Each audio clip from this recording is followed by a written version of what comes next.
சில ஆடியோ லான்ச்சஸாக இருக்கட்டும், இல்லை சில பேரோட ஃபங்க்ஷன்ஸாக இருக்கட்டும் என்ன பண்ணுவாங்க, அந்த பர்ட்டிகுலர் பர்சனை விட்டுட்டு நிறைய பேரை இன்வைட் பண்ணி அப்படி ஃபுல்ஃபில்டாக காட்டுவாங்க. ஸ்டேஜ் எவ்வளோ பெருசாக இருந்தாலும் சரி இவங்கெல்லாம் இருந்தால் இன்னும் கொஞ்சம் பப்ளிசிட்டி கிடைக்கும், இன்னும் நல்லாயிருக்கும் அப்படின்னு சொல்லிட்டு.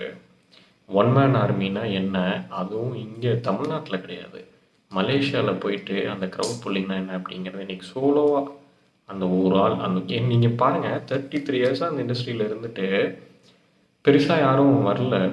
வெறும் விஜய் அப்படிங்கிற அந்த பேருக்காக அவ்வளோ பெரிய கூட்டம், அதுவும் இவ்வளோ பெரிய க்ரௌட் வரும் அப்படிங்கிறது மிகப்பெரிய விஷயம். இதில் ஒரு பிரச்சனை என்ன அப்படின்னா, எல்லாமே நல்லா பண்ணியிருந்தாங்க. அவங்க இங்கேருந்து ஏர்போர்ட்லேருந்து பிக்கப் பண்ணிட்டு கூப்பிட்டு போகிறதா இருக்கட்டும், அந்த ரோட் பிளாக் பண்ணிட்டு ரோல்ஸ் ராய்ஸில் கூட்டிகிட்டு போயிட்டு செம்மையாக இருந்துச்சு எல்லாமே பார்க்குறதுக்கு. இன்னும் ஒரு லைவ் டெலிகாஸ்ட் பண்ணியிருக்கலாம். வீட்டிலேயே உட்காந்துட்டு சிப்ஸை கிப்ஸை தின்ட்டு நாங்கள் அப்படியே ஹெச்டியில் பார்த்துன்னு இருந்தப்போ. இப்பயும் ஒன்றும் இல்லை, கண்டென்ட் எல்லாம் எடுத்து உனக்கு லிரிக்கில் ட்விட்டர்லேயோ இல்லை வேறு எதுலேயோ போட்டுருவானுங்க. இந்த அட்லி பேசினது எல்லாரையுமே எடுத்து ஒரு சின்ன சின்ன கிளிப்பாக லோ குவாலிட்டியில் போட்டுருவாங்க. நீ ஒரு வாரம் கழிச்சு அந்த பொட்டிக்குள்ளே பூட்டி வச்ச தங்கத்தை எடுத்து வெளியில் வைக்கிற மாதிரி ஸ்ட்ரீம் பண்ணுவாங்கலாம், பார்த்து அதையும் உட்காந்து பார்ப்போம். பட் இருந்தாலும் ஒரு லைவ் ஸ்ட்ரீம் பண்ணியிருந்தா இன்னும் நல்லா இருந்திருக்கும். பார்ப்போம்.